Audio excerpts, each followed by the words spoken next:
as we talk, oh, okay, yep, all right. So as I mentioned, this is gonna be recorded.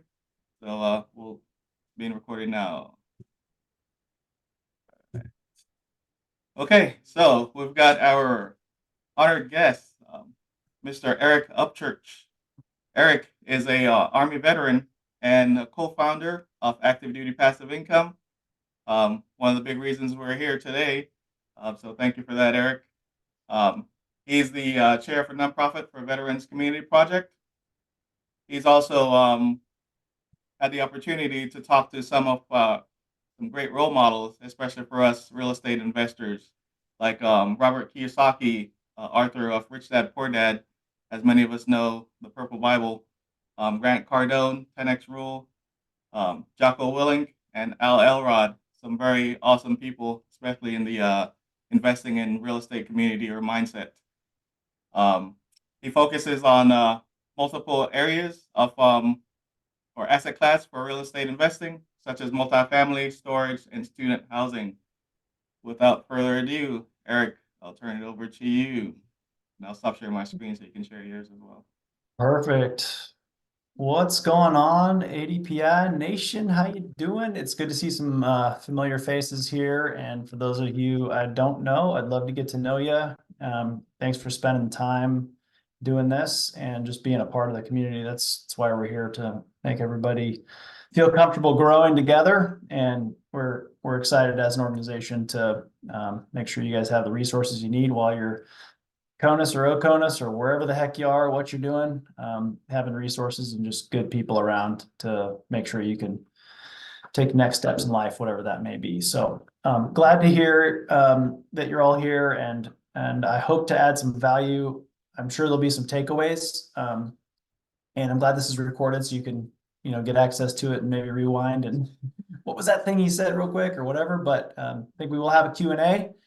And that will be fun also. And I'll say, please take advantage of everything this team has put together for you outside of, being in the lower 48.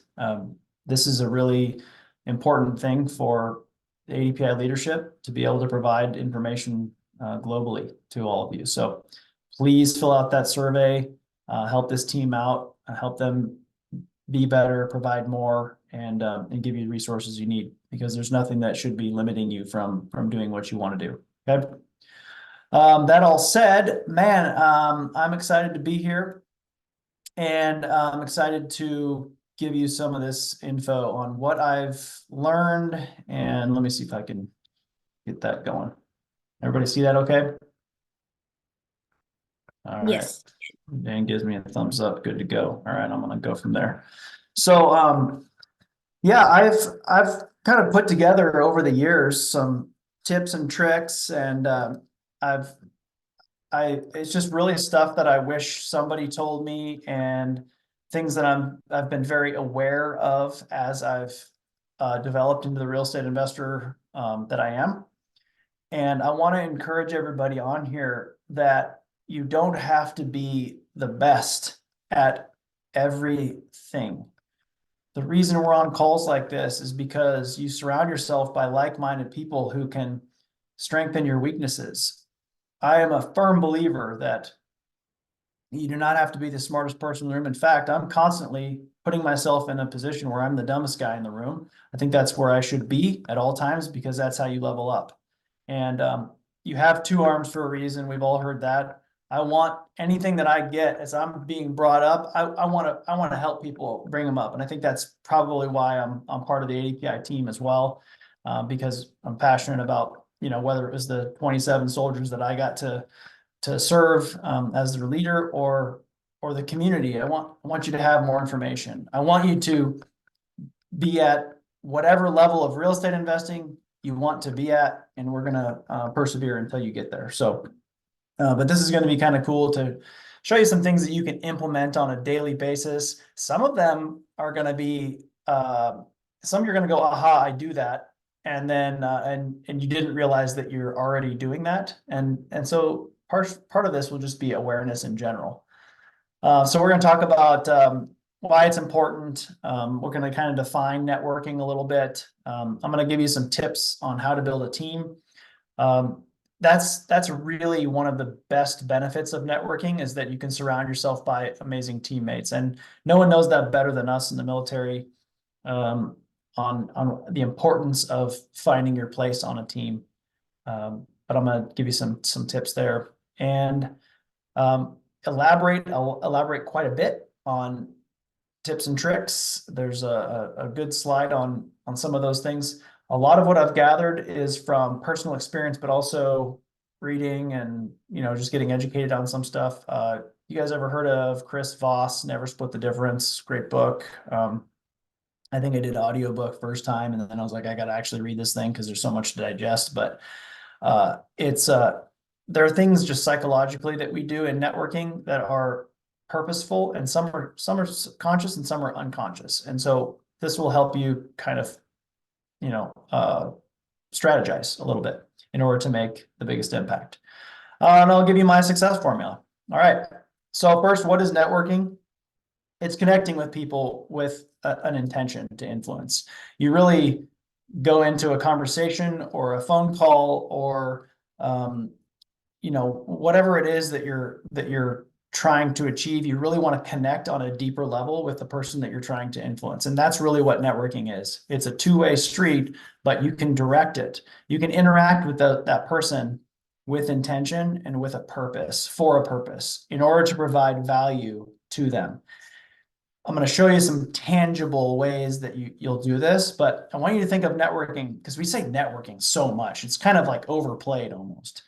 But if you really get into it, you're just trying to influence somebody. And I don't mean influence in like the social media way, influencers or whatever. I just mean like you're trying to either help them or get help from them, and just be in their circle and them be in your circle. So networking is really just intentional influence. Okay. And you'll be really great at this when you start putting some of these things into practice. So one of the things that I've underlined here that I think is critical is that you go into a conversation. I'll just use kind of conversation. There's a bunch of different ways to network, which I'll talk about, but conversation is easy one to kind of hit the high points. You want to go into a conversation with genuine interest. If you're not interested in talking to the person, don't go network with them. Okay. It's clear. Our bodies, our minds, our physiology can tell when somebody's not into it. When you're talking to somebody and they're kind of like looking through your head, and you're like, okay, like I'm right here, pay attention to me for a second. I mean, we're all guilty of that at some point. I'm definitely guilty of that too. But the point here is you want to try your best to go into a conversation and engage with genuine interest. You want to add value. And the only way you're going to be able to add value in a conversation when you're networking is to really pay attention and show genuine interest. And it's actually really easy to do when you think about it, when you pre-plan. Go figure, right? In the military, we pre-plan everything, right? If you pre-plan a game plan when you're at a networking event like this, or a networking event like APDI or the summit, or wherever you're going to network, you just think about it. Like, I'm going to be really intentional about talking to Ann. I'm really going to be really intentional about talking to Julie. And I'm going to pay attention. I'm not going to think about my phone. I'm not going to think about somebody walking by. I'm going to be really intentional. Okay. And what you get out of that is you share ideas. Connections are huge. We're such a species that requires interconnectedness. You'll find that you solve problems together when you work together. That's probably as obvious as it gets. Personal branding opportunities, I'll talk about that a little bit later, but you really want to portray consistently who you are as a person, and that will come off if you're consistent enough with your networking as well. All right, another thing is growing your influence. Your sphere of influence is really important as you brand yourself. And I don't mean branding like, here's my logo, it's APDI, it has the things on it, the chevrons on it or whatever. I mean, Eric Upchurch, a military real estate investor. And I tell everybody that that's who I am. And I raised money to build homes for homeless veterans. And last year we built 64 homes that's going to house thousands of veterans for decades to come. Like, that's who I am. And that's who I tell people that I am. And some people, it's going to resonate with them, and some people it's not. And that's totally okay. But my goal is to get connected in a deeper and more meaningful way that matters to them also.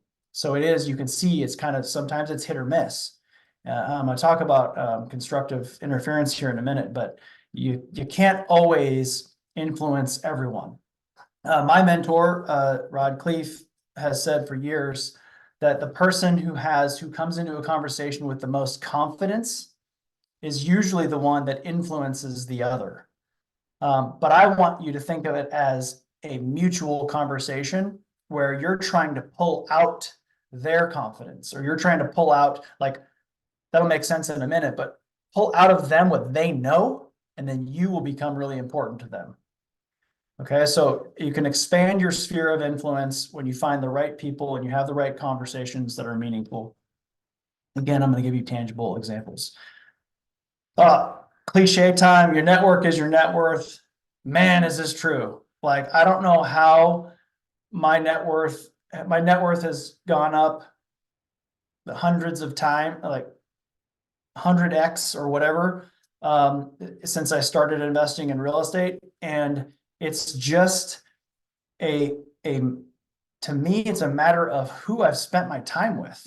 I've been so intentional about making sure that I take one bold action and go talk to somebody I think will never talk to me. I circle around and try and figure out how I can get to that person. Like you say, when we interviewed Robert Kiyosaki, when we interviewed Grant Cardone, I called into Grant Cardone's show and knew I had to throw him off. This was like a tried and true. I was like, man, this networking thing works. I knew I had to throw off Grant Cardone, because if you know him, he's like a blah, blah, blah whiteboard, they look at these numbers and this number and blah, blah, blah. So when I called into a show, I was like, Eric, I'm sitting in my truck, I'll never forget it, in a parking lot. And I was like, I'm going to have to make him remember who I am or what I'm doing, like something. And so I said, hey, Grant, I know Elena, your wife, Elena, her dad was in World War II vet. I want to talk about ending veteran homelessness and suicide. And the word suicide stuck out to him, and then all of a sudden you could tell he just changed. So that was impactful networking at the time, because it made him think like differently about who I was as a person. Okay. Okay, but you're a product of your surroundings also. This is a really important thing to remember. If you're hanging out with your high school buddies for the rest of your life, and none of them are, and that's nothing wrong with hanging out with your high school buddies, and you're trying to grow and they're not, what do you think is going to happen? You're a product of the 5 people you spend the most time with. You've heard that before also, I'm sure. Sometimes it's uncomfortable. Sometimes you have to leave people behind. I don't mean you don't have to, you stop liking or loving the people who aren't in growth mode like you are. I just mean you need to intentionally choose to spend your time with people who you know are going to help you come up and achieve the things that you want to achieve. So you are a product of your surroundings as well. And that's why networking is so important. Additionally, effective and intentional networking separates you from the masses. Most people aren't thinking of it as an intentional effort. You just go and you talk to people, and you kind of just hit or miss, and sometimes you get some good information. But man, I'm telling you what, you start doing this with a purpose, and you will start to yield way bigger results, because no one else in the room is thinking about networking like this. Not no one, but everyone on this call certainly will. So if you're all in the same room together, you're gonna pick up on some of the stuff I'm about to to lay out here for you. But most importantly, tell me who here, like raise your hand or something, who is looking for a team, or who understands that you can go faster, farther with a great team. That is what the importance of networking is. So you're going to do these things that we're talking about here. You're going to influence others. You're going to seek out what problems they have, and you're going to help them solve them. And then you're starting to build a team, you're starting to build rapport, and you're starting to get trust and confidence in that team.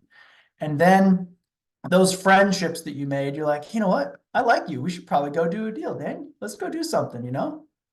And then you start to, and those of us in multifamily, that is the most true thing. I mean, you have to have teammates. You literally are not going to close a 200 unit apartment complex by yourself. You've got to have, you know, the Timothy Crams of the world to help you across the finish line. So, I don't know why I called you Timothy, Tim, but you know, whatever I did. So, anyway, so I'll tell you one, this is just a note at the bottom here, the true impact of networking at my first fix and flip conference that I went to.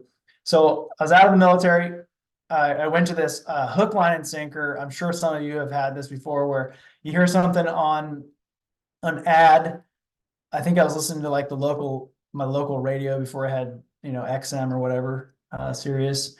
And it was like free 90-minute seminar on how to flip houses in San Jose, California. I was like, well, it's free. I mean, I live right there. Like, let me just pop in. So I did. And then it was like hey, for $1,000, you'll get a free tax lien, you know, booklet or whatever it was. And you'll get tickets to next week's boot camp, fix and flip boot camp. And this was the whole hook, line, and sinker thing. All the HGTV programs were doing it and stuff. So long story short, I ended up paying 25 grand for coaching. And I was in a room just like this picture you see here on the screen, except I mean, this was from a conference much later on, but most of the people in the room were wearing nice suits. And like, I was like wearing a sweatshirt, kind of like I'm in this picture, actually. I don't change much. But the people, so I learned at that conference after buying coaching for $25,000 that I couldn't, first of all, I couldn't flip houses in the San Francisco Bay Area with no experience, no money, and all that stuff that they were saying. Oh yeah, anybody can do it. Okay, well, maybe not. But what I realized was a scenario played out. I made one bold decision to go sit next to an older bald gentleman wearing a sport coat. I was like, well, he looks, I don't know, like wealthy or important, or I don't know, maybe he's definitely got more experience than me. He probably knows something that I don't know. So I'm just going to go sit at his round table today. Went and sat at his round table. And we got talking. And I was living flipping in the Bay Area using my VA loan and waiting for the market to creep up and selling and renovating and whatever, just with my family, because it was a comfortable thing to do and we could, you know, potentially at least make some money. And this guy, turns out we became friends. He was a general contractor and he was at this fix and flip thing just to see what was new in the market and, you know, in the industry in general, and kind of knew at his age that it's important to reinvent yourself or just to keep educated, keep sharp. So he and I started talking, and he ended up renovating my house that I bought on my second live and flip on in a little town on the coast in California. I paid, used my VA loan. I paid $900,000 for that house. We lived in it, and he renovated it and charged me nothing, just because we were friends now. And we sold that house 9 months later for 1.158 million for a $250,000 profit. And so was my 25 grand worth it? Yes, because I was intentional about networking, looking around the room and going, that's my teammate. That's somebody I need to get to know. Those are valuable conversations. Those are valuable moments that you can have with people, no matter where you are. So go find them. All right, so look about all the different types of networking, not all of them, but several of them. There's remote, virtual. What are we doing right now? This is one example of remote or virtual networking. In fact, we already did, and we're going to have some more networking after this. But another kind of form is maybe cold calling. I cold called when I started multifamily investing. I was cold calling about 100 brokers or owners, 100 phone calls per week for about a year, and just trying to find deals. And so that's one way of potentially influencing somebody on the other end of the phone. And I've got tons of information about that too. You really, this applies to a phone call where you can't see the other person on the other end of the line. The things that I'm going to tell you today, this does apply. So if I don't remember, remind me. But cold calling somebody you've never met, never talked to before, these principles that I'm going to teach you in a minute apply even then. Social media platforms, certainly, I mean, ADPI, right? That is a group where you can go and network your butt off. Emails, direct mail, these are all kind of remote or virtual networking opportunities. Sometimes I talk about introverts and in presentations that I do. If you're an introvert, raise your hand or say something, say, yeah, it's me. I know you're out there. We need introverts in real estate investing. I am not a typical introvert. I am an INTJ, so technically I'm kind of introverted, but when I'm talking about something that I like in a crowd that I know, I'm extroverted. But anyway, introverts, this is a great way for you to get started. You don't have to be the loudest person to be an effective networker. So if you're an introvert, if you're highly analytical, that is an advantage. You just have to, but you do have to also, like, introverts are the hardest to get into this industry, but some of the most valuable people to be in it. So please consider that if you're sitting there going like, yeah, that's me. I'm super analytical. Analysis paralysis kills me, but I can run spreadsheets and I love to put together things and concepts and whatever. We need you in the industry, okay? So figure out a way to interject yourself into the market, and these are some of the ways you can do that. Whether your camera's on or not, you're here, you're listening. I'll urge you to have your camera on if you can, so that people can see you. They need to see your smile. They need to see, how you interact. They need to see that stuff. So introverts, that's one bold move you can do right now is to turn your camera on. All right. Okay, one-on-one, this is great if you're going to coffee with somebody, if you invite them to lunch or dinner, if it's a broker or an owner or something like that. I'm not kidding you. I'm the guy who will start up a conversation about real estate investing with anybody at a gas pump who looks at me. I'll be like, hey, what's going on? What do you do for work? If you talk to somebody like that, and typically what they're going to do, and we'll talk about this in a minute, but they will usually reciprocate and say, what do you do? Oh, I provide great returns to, I buy multifamily. You don't even have to have like much of a sales pitch. You can say, I buy multifamily. If you know anybody interested, let me know. I'd love to talk to them. That's like a soft sell. If you know anybody, I love that one because it's like, it's non-intrusive. It's not like not like you're trying to sell them anything or anything like that. So your elevator pitch, speaking of elevators, doesn't have to be super salesy. It can just be very casual in conversation. But everybody around you should know what the heck you do. You're missing out. If your neighbors don't know that you're a real estate investor, if somebody out walking their dog every time you see them pass by, they don't know, stop people. We get so focused on our phones now and on computers and with life and social media that we forget to talk to people. But your money is out there walking by you every day. Your next private money lender for your next Airbnb or single family property or multifamily property, it's all sitting there in someone else's bank account. You got to go find it. It's definitely out there. It's in your community near you. It's on calls like this, but you got to be out there telling people what you do. Small groups can build authority capital. That's really important too. That's just you telling a small group of people who you are, what you do, what you specialize in. Kind of goes back to branding. But organize smaller groups with friends. Play the cash flow board game with neighbors. Anybody do that? But you can organize things like that allow people in to your inner circle, and you will extend your sphere of influence and really build that authority capital. That's important. Okay, then people will go, even if you have only 3 people in a group or 4 people in a small group or something, then they will go, oh, the person you talk to about real estate investing is Eric, even if they know nothing about it. So don't worry if your meetup one day is 3 people, those 3 people know 100 others. So it's really important that you start to build that authority capital in small groups. My favorite is conferences. I love speaking at large conferences. I don't know how that happened. I actually prefer large conferences from one-on-one situations. I like to tell as many people as possible, as candidly as I can, what are the pros and cons and good and bad with real estate investing. But what I love about it is the immediate influence. If you can go there with an intention, you can really rip through a lot of conversations. And I don't mean to like skip over somebody. I just mean like there are so many opportunities to have conversation in one 3-day weekend that you can get a lot of traction, a lot of bang for your buck, especially for you guys if you're making a trip to the mainland or wherever you are, or if you're planning to go to any conferences this year. That is a great way to go be known and help people solve problems. And that's ultimately what you're trying to do with networking. I will say go with intention. You must have a plan.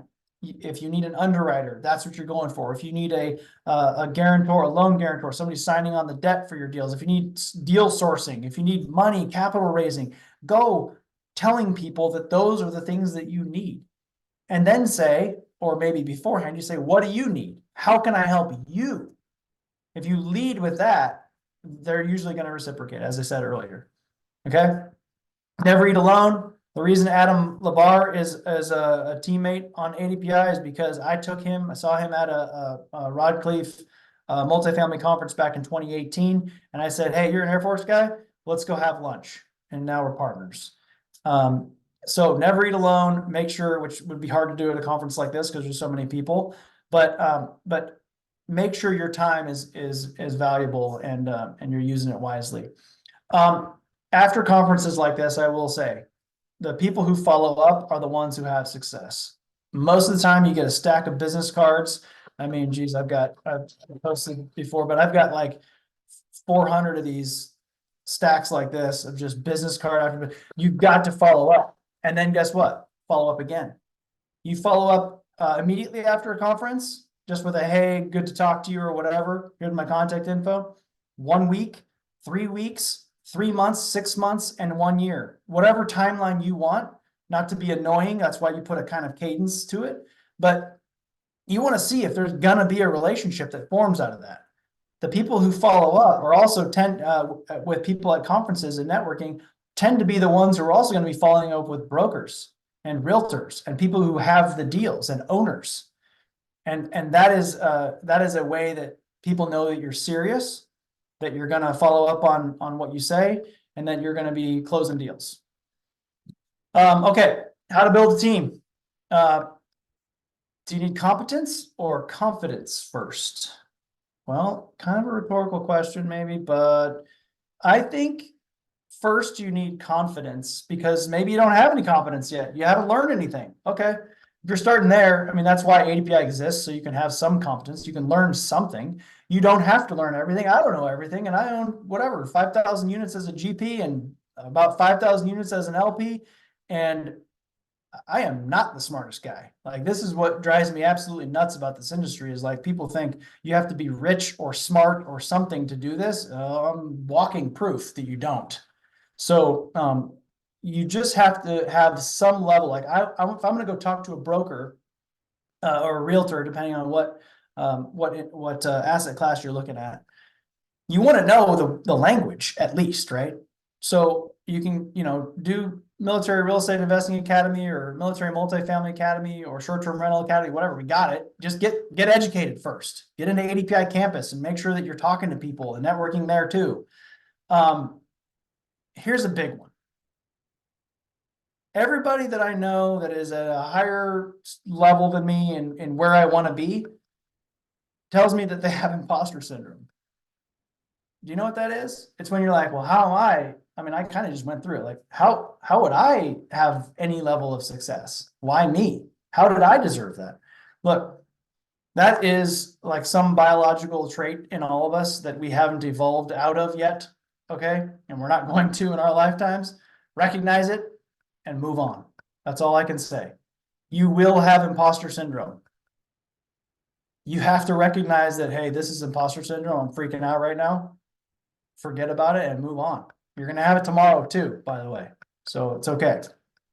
Know who you are and what you provide. When you're trying to build a team, know what your superpower. Some people call it a superpower. Yeah, I don't really like that. I put it in quotes because I don't really like superpower, but know what it is you provide. I provide connections. People know me for coming to me and going like, hey, Eric, I've got a deal. I need some money. And I'm like, I know where the money is. It's over here. And then I just became valuable. So know what you provide to other people. I also like educating and all that stuff too. So every time you're talking to somebody to build a team, you got to tell them what you provide. What part of the team are you on? What gap do you fill? Just like in the military, what gap do you fill? What's your job? And guys, don't force a job. That's not your superpower. If you ask me to underwrite, I might throw up in my mouth. I'm just saying. I don't want to analyze deals. I wasn't built for that. My brain doesn't work that way. I mean, yeah, I've analyzed hundreds of deals. I hate it. I hated every minute of it. So now I don't do it. There are people who bring me deals that I've networked with that hate doing what I do, which is helping close the deal and sign on the debt and get the lawyers wrapped up and all this other stuff. So find what your superpower is and go help somebody else who doesn't have that strength. You don't have to focus. I tell my kids this. You don't have to focus on your weaknesses. Go find somebody else to supplement that. Go work on your superpower. Go make that amazing because somebody else needs it. So that's a big part of networking and building your team. Truly listen. That goes back to genuine interest. Take notes. Solve problems in peer groups. Show up consistently with the same message. That's a big one. If you're all over the place, people are gonna be like, yeah, but no focus. Yeah, Eric, but no focus. He can't do anything because he's never talking about the same thing. I've been on enough podcasts now that I am irritated when I hear myself talk because I say the same things over and over and over again. But I say it because I'm consistent. I want to put out a consistent message to the people who hear me. If it's the same thing in all of these scenarios, then people are gonna be like, okay, well, he believes it. If he said it 110 times, he believes it. So be generous. It can't be about you. It ultimately will eventually be about you because networking benefits you. But think about someone else first. You want to be a problem solver. You want to listen with intention. How many times am I say that? And be generous with what you can offer. Really try to help somebody out. They will benefit from it. And then guess what they're going to do? They're going to help you out too. Whether it's now or later, at least helping you out. If they can't on a deal, they're going to be like, Eric really helped me out. You should go ask him because he'll probably help you out too. And then a deal will come your way. Okay. Know your limitations. That kind of goes along with your strengths and weaknesses as well. It does definitely get easier. Your first deal, everybody always says first deal is the hardest one. It is. And after you do one or two, you'll know what your strengths and weaknesses are. You'll know your limitations. I'm still learning limitations too. Communicate and have that one-time courage. That's a really big thing. One-time courage for you introverts, especially, and for me. Like I had to when we wrote the military house hacking book. Mark-Jan and I had just started writing it, and I was at that boot camp in 2018, and I was like, went up to Rod, who was this, to me, he was like running this big old conference, and he had this podcast and stuff. I'm like, but I was like, okay, he's just a guy. Let me just muster up some courage and go ask him to write the foreword to our book.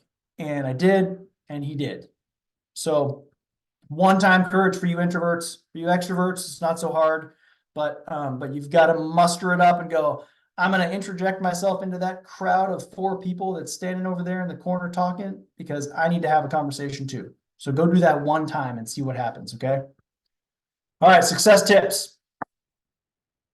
Laid it all out here, but I'm going to go over these individually here. Courage, we talked about. Next one is say their name. We've got this incredible cocktail of chemicals running through our veins at all times. We've got dopamine, we've got serotonin, we've got oxytocin, we've got adrenaline, we've got, I don't know, all these different awesome things. When you say someone's name, whether you like it or they like it or not, they get a dopamine hit. Somebody says, Eric, I go, what? Like, oh, wait, I'm important. For 1 second, somebody said my name and I felt important. You don't actually think that part of it, but your body responds that way. Your body excretes, I don't know, however you say that, excretes a hit of dopamine. Okay. So say their name. You say in a conversation, yes, and I am interested in coming to Guam. Okay, like that is an important thing. And also it'll help you for people who are terrible with names. It'll help you remember their name. And if you say it enough times in conversation, you're benefiting both parties because you're going to remember the name, first of all. But second of all, you're going to make them feel good the whole dang time you're in that conversation. So say their name. Posture. Here, I just did this. I sighed, I went like this. Dane, what did you just do? I just saw you cross your arms. Just watched you cross your arms. I crossed my arms and you crossed your arms.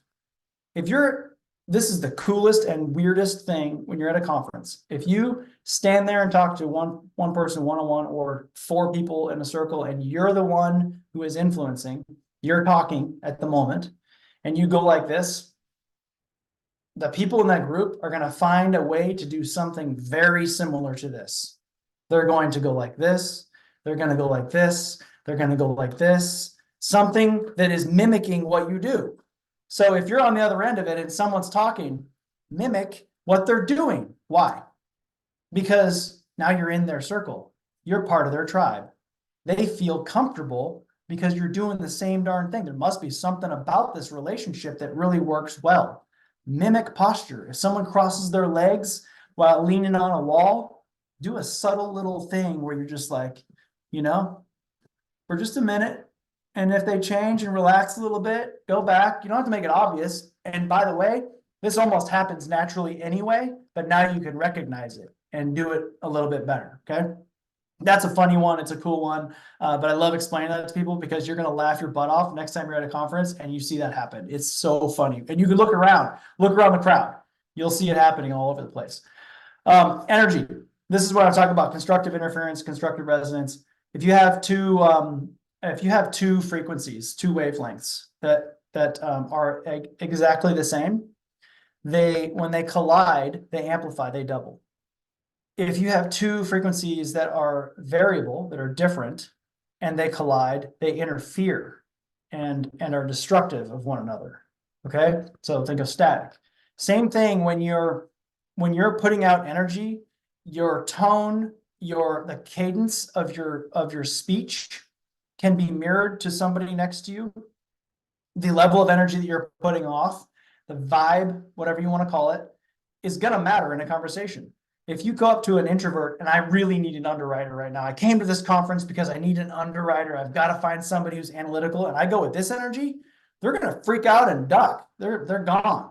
So I might have to go like, hey, how you doing? Like, what's going on? What are you looking for here at the conference? And I'll just take it down a notch, knowing that that's what I'm looking for. Because typically somebody who's a little bit more introverted or analytical might be a little bit more soft-spoken. Of course, sometimes you have to generalize and just feel it out because it's obviously not all the time. But match people's energy. It's a really cool thing. That's also why somebody on this call right now can't stand the sound of my voice. It's nothing to do with me and it has nothing to do with them. We're just not operating at the same frequency. That's totally okay. It happens every day to all of us. You know that one person in your life where you're like, everybody seems to like that person, but I cannot stand them.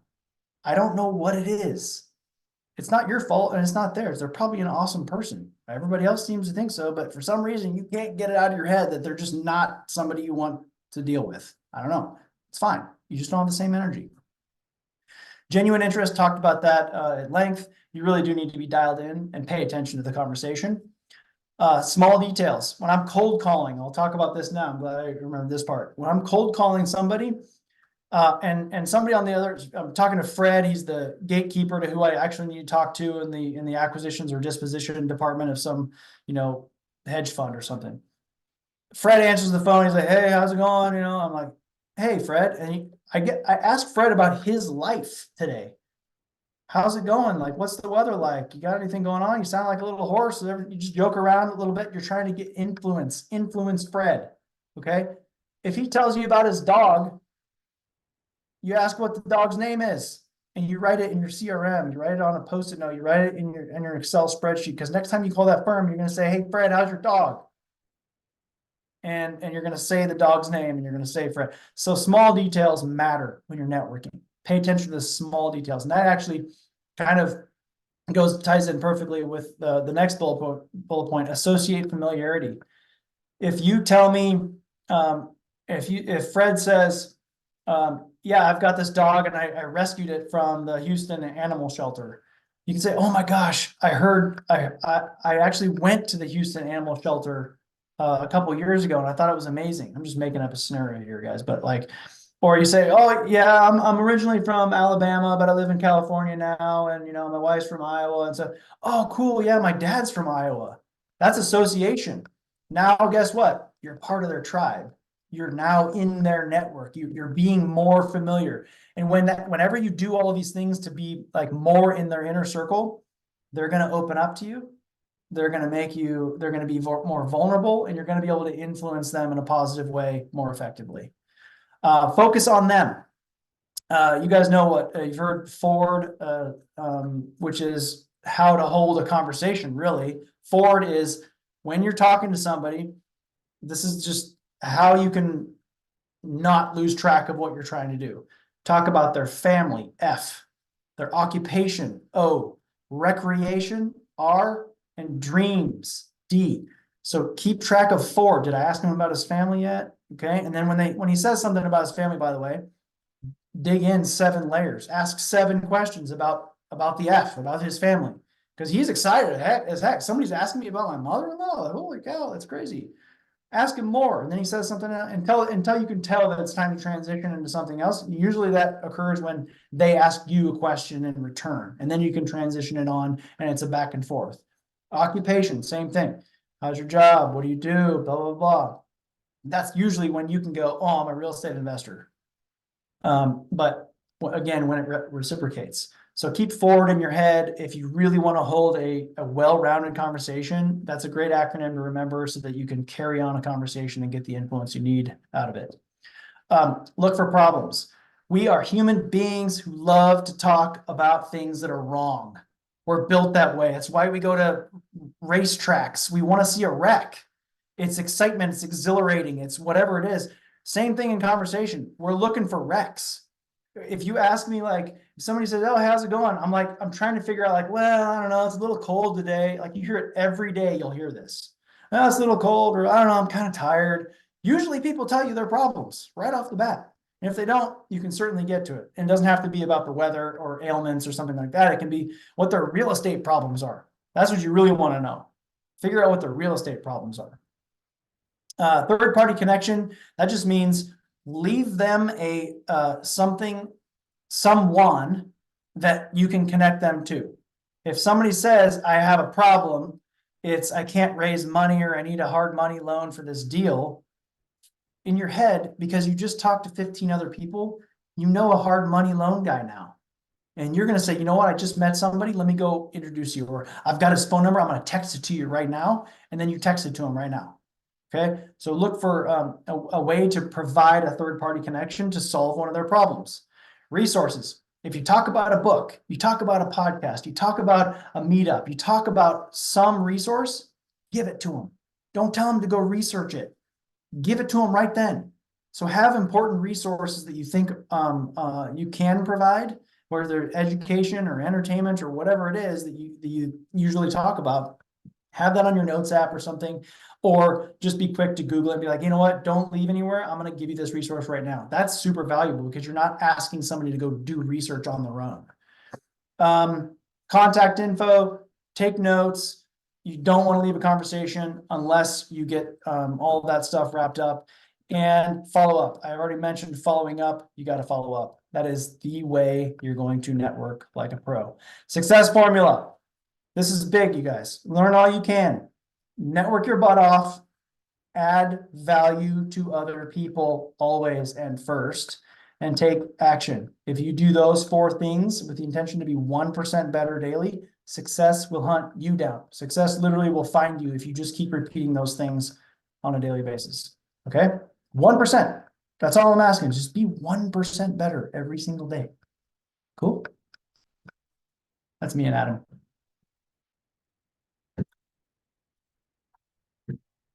That's it. Questions?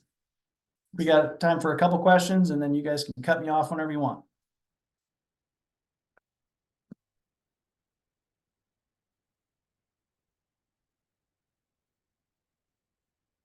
All right, so I think does anyone want to ask while Eric is here? Maybe we should reference Eric, is it possible for you to share your screen again and go back to the slide with the tips? And then that way it gives people a reference if anyone had any specific questions to that. Thank you.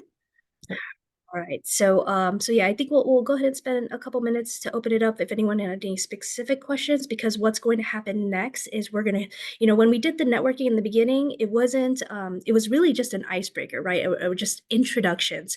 So we did that, right, intentionally, but then now we got the opportunity to hear what Eric had to say, get all these really great tips, everything that you can reference right here on this slide. And now let's take these tips and now let's put it into practice. So we're going to create that opportunity for you today. We're going to go into, just like we did in the beginning when we did introductions, we're going to go into a practice session where we get to apply any one of these tips. Just choose one. Just choose one. We'll put you in a group. Ari, how many rooms do we have?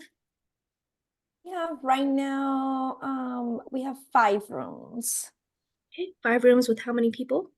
Between 4 and 5. Okay, awesome. So we will roll right into that after any Q&A. So again, I'll pause here. Any questions for Eric specifically, and then we'll close out and then roll us into the. So looks like we have a question from George. George, go ahead. Yes, appreciate you coming out here, sir, to talk to us on all this. Question from me to you is on getting started, getting that first deal set up. I tend to be caught up in between the idea of maybe not analysis paralysis, but is it better to wait to go through the learning process to have all the bits and bobs in place as far as a team, or is it somewhat good and or better to allow yourself to stumble in the starting block and kind of learn by trial by error, more or less, with appropriate caution in place? George, that is a fantastic question. Thank you for asking it. I'm going to tell you, learn, go through one of the courses, learn and do. Get through one module and execute. Do whatever it said to do. And I don't care if you fail, it doesn't matter. There are very small consequences as you're stumbling through, especially at the beginning. You're kind of just like, research this market, find a broker, find an agent, do the deal. Like there's no, if there's money not involved in those steps, you got to do them and fail 100 times. Go screw up phone calls. I would screw up so many phone calls. I would call a broker and I would be so bad. Sometimes I would hang up. I was just embarrassed. Like I just totally embarrassed myself. Or sometimes I'd be like, you know what? You're human. I'm literally, I would say this, like, you're human. I'm human. I just totally screwed up that. Can I start over? Like that's super rookie. But I was like, whatever. I'm never going to talk to this person again. Who cares? Guys, no one's getting hurt here. No bullets flying. We're just buying stuff. You're not going to break a sweat. You're sending emails and making phone calls and making money. That's what this is. So be willing to get out there, put yourself out there. And George, I'm going to say this team is your team. The people on this call are your team. The people in the APDI campus are your team. That is your support system. You're not going to fail if you got everybody working together like that. Okay. So use those resources, but 100% to answer your question, 100% most important thing is that you go out there and put the effort in. Forget about the education if you have to, and go find one thing you learned and go put it to use, because then it's no longer a mystery. You only have to learn it one time, and once you execute on it, it's permanently ingrained in your head. Awesome question. Awesome. We got a few more Thank you, questions. sir. We got a few more questions. Like Alex, you were first. Go ahead. Yeah. Hey, Eric. So my name's Alex. I'm a communication officer in the Navy in Guam, and I'm one of the local hosts here as well. I was gonna say because I'm coming up on that time where I'm almost near my end date of obligated service. So if you were to do it again and you're transitioning out of the Navy, what would you really focus on, real estate investing wise, to make that transition out of the Navy easier if you were to go back in time? I would definitely have gone bigger, faster. It's really hard to like hear because you don't know what you don't know. If you're not in multifamily, it's hard to hear somebody be like, oh yeah, just buy a 200 unit apartment complex. Like that seems like an impossible task if you're buying duplexes. But the multifamily cohorts, the military multifamily cohorts, killing it. I mean, just killing it. They're doing better than I am. And so that's the team element. So my advice to you is think bigger than what you think you can do right now. The first year I was in multifamily, and I was on this kind of bigger pockets track of like, I'm going to buy 1 deal this year and 2 deals the next year and 4 the next year and then 8 and then 16 and 32 and then I'm set for life. But I was like, you know what? I think I read 10X Rule by Grant Cardone. And I was like, screw it. I'm going to 100X my goal. I was like, I had to buy 8 that year, I think. I was like, I'm going to make it 800. And guess what? We closed 600 units that year because I set my goal at 800. So I'll also say, don't have any expectations on replacing your salary or anything like that. In my head, it was a 5-year plan. I just want to be a realist. You make a ton of, I mean, don't get me wrong, you make a ton of, you do 2 deals in at least in the multifamily space and your military salary is like, you're not going to remember that you had it at one point. So don't worry about that part, but yeah, so just think bigger because you can all achieve this same stuff. This is not rocket science. I mean, you just have to have the team and kind of some guidance and then follow the rules. I mean, this is like it's like a printed out SOP for people to follow. It's crazy. So you can do it. Awesome. Thank you so much, Eric. You All bet. right, thanks, Eric. We got 2 more questions and about 2.5 minutes left to answer them. Cool. I'll be quicker. Whitney, you were up next. Hi, Eric. Thanks for joining us. I really appreciate having speakers Whitney. come over to this Yeah, thanks for having me. area of the world. We don't get as many folks over here, so it's great. Yeah. I have a question kind of straying from the topic of networking, but I'd love to hear your thoughts on what's the biggest challenge for real estate investors in today's market. Like right now, as we talk, like what are you seeing, and what are your recommendations for like the biggest challenges right now, or the one biggest challenge that you see? Number one biggest challenge for real estate investors right now is patience. I haven't bought anything in a year. You got to be patient right now.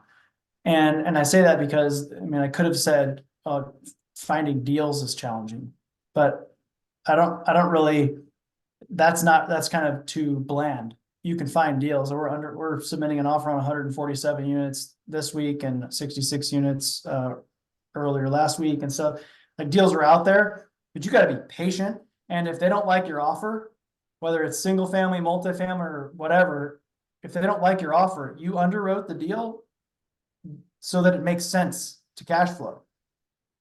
Don't strain that. Stick to your guns. Rates will come down, guys. You'll be okay.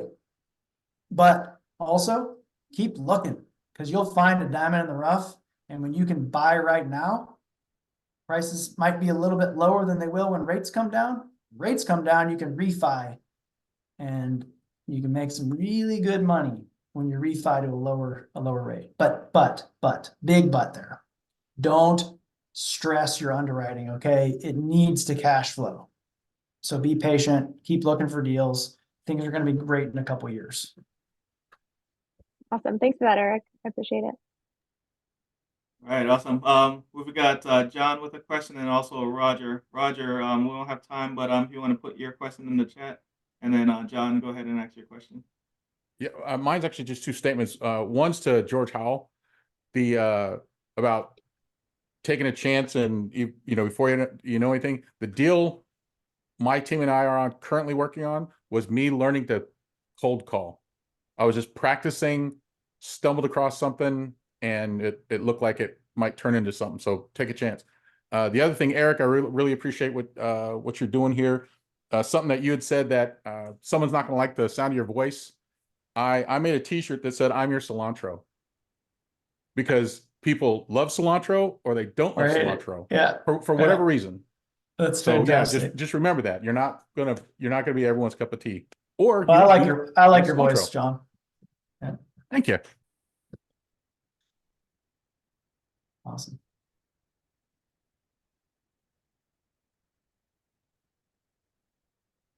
All right, are we gonna go for one last question there, or are we gonna go ahead and roll into the breakout room? Yeah, I was trying to read what Roger wrote there. Actually, Roger, go ahead real quick. Sounds like you just got some input as well. Yeah, but I can't remember the word they used. Like the guy with the money that is looking to invest in somebody else's deal. I don't know what that word was called. Whenever you were talking about it, I already said mine. But if I have money to throw at a deal that's a multifamily, how do I know I won't be screwed over on that deal? You gotta know the operators. Yeah, if you want to be a limited partner, passive investor on a deal, Yeah. you gotta know the operators. You gotta know the general partners.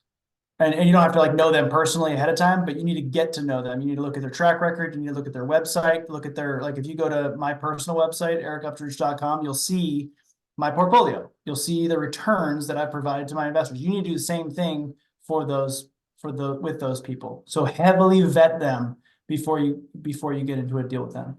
Okay. Ask them who their SEC attorney is, like very specific questions. Okay. Okay, yeah, that kind of information I'm looking forward to hear. Yep. The SEC attorney, stuff like that. Any other knowledge would very much be appreciated. Thanks, sir. Yep. All right. Awesome. Thanks, Eric. A lot of great information. We're gonna put some of that information that you put out there. We're gonna put that into practice real quick. So we're gonna go into the breakouts. And Ari, are we good to break out? Yes, sir. We're ready. All right. Thanks, So everybody. enjoy it. I will broadcast some information that Eric. we have learned so it can help you get started the conversation. So off we go.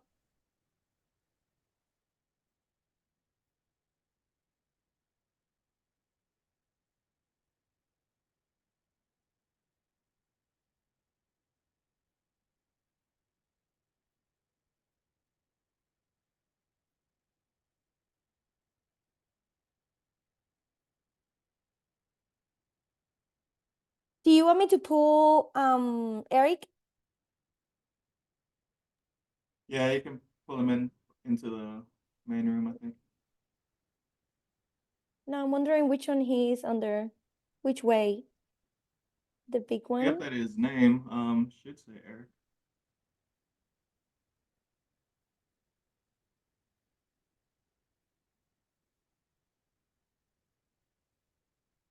I have Camille here. Why is she not assigned? There's two accounts. She said that one of them she couldn't see the video. I'm not sure which one she's using. Camille, would you unmute yourself for a second? Her other account might be in another room. And then I have two people only in room 3. That didn't work out well.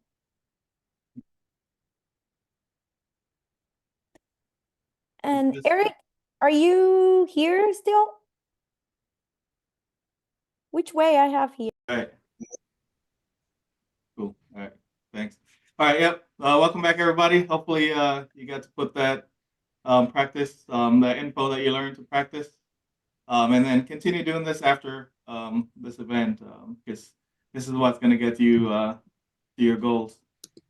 On the screen here, we've got a QR code if you have the ability to scan it. If not, I think Alex might have already dropped the link in the chat. Link is in the chat currently. Okay, cool, perfect. Yep, links in the chat or scan this QR code to join our Facebook group. I'll leave it there for another couple seconds. We're almost out of time, so.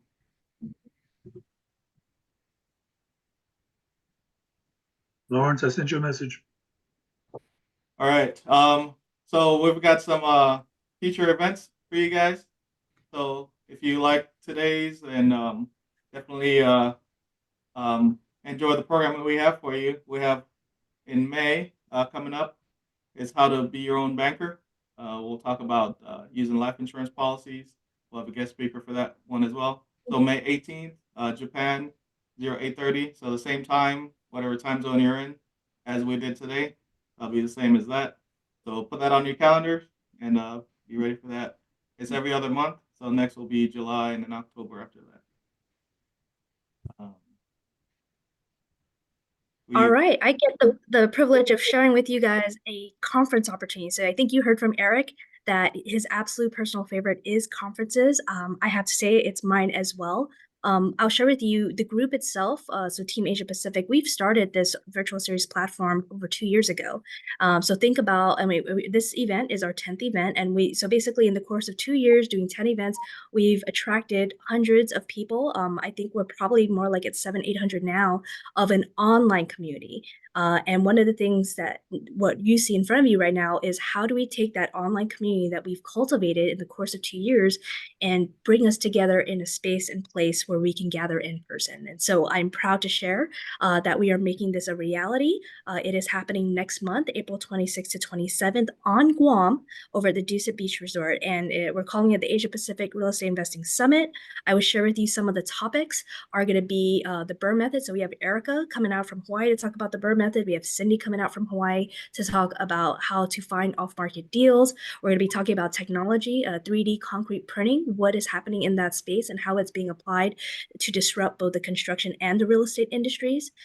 And so lots of really cool stuff going on. I don't have a link for you today, but I at least wanted to share with you that we have this going on. And so as Dane shared earlier, the slide and the link of where you can connect with us on our Facebook group for Team Asia Pacific, that will allow you to get the updates for what we have going on. If you or someone you know, again, is in this part of the world, if you're in Japan, Korea, or you're on Guam, and you want to find a place where you can gather in person to engage and apply the skills that you just learned from Eric, to be able to take, whole like 2 days to be able to focus on being intentional on building your network.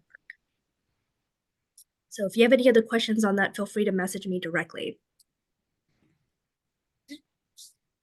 All right. Oh, actually, I'm sorry. Dane, could you go back one more slide? The one thing I wanted to say too is the program, it is 2 days. Day one is general real estate investing. So you heard some of the topics. So basically, if you want to do real estate investing, but you don't necessarily want to do it in this part of the world, you want to focus on stateside because you know you're going to PCS either this summer or next year, and you just kind of want to skill up and build that network. That's the program for you. Day two is actually the Guam market. So what that means is if you're here in this part of the world and you want to invest, but you don't necessarily have a market stateside and you want to consider the Guam market, that program is for you. We're going to talk about the Guam market, and we're not just going to talk about it in a conference room. We're actually going to go look at property.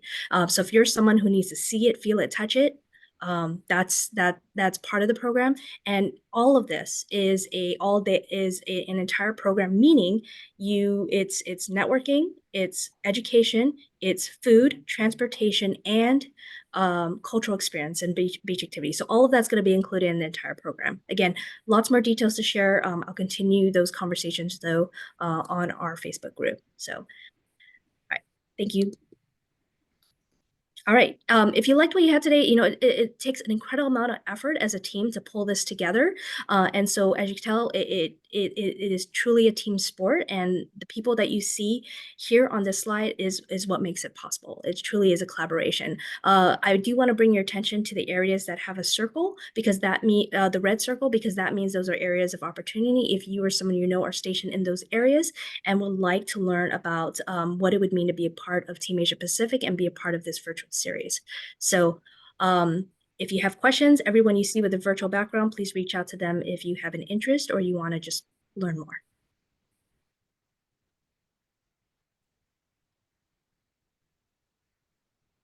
Oh, there we go. Mute button. Dane, All right, thanks, man. Again, please take a chance. There's going to be a pop-up whenever you log out for a survey. Please give us your feedback. That's going to help us make this better and provide any content that you're looking for. Thanks again for coming. Appreciate it. So we're gonna stick around for a while too. If anybody has any other questions or just want to keep chatting, we can do that. I got time, so I don't have any appointments today, so I can hang out. Yeah, this Alright, time so it of looks the. Oh, okay, yeah. Yeah, it's Saturday Go for morning it. there, man. Alright, go ahead, Ari. I was about to stop the recording, but I will wait until the closing remarks then, if we have any. All right, I'm just gonna say this. Thank you all for being here. Again, a lot of what we do, it's great effort to put it together, but ultimately we don't do it for ourselves. We do it for the community, right? So all of you here are part of that community. We know there are a lot of things that you could be doing with your Saturday morning, but yet you choose to be here. So thank you. I hope you took away some key takeaways that you're able to take action on to accelerate your journey in real estate investing. So at that point, we're gonna go ahead and close out the formal portion of this event. So Ari, go ahead and stop recording. And for those of us on Team Asia Pacific, we tend to stay back because if you have a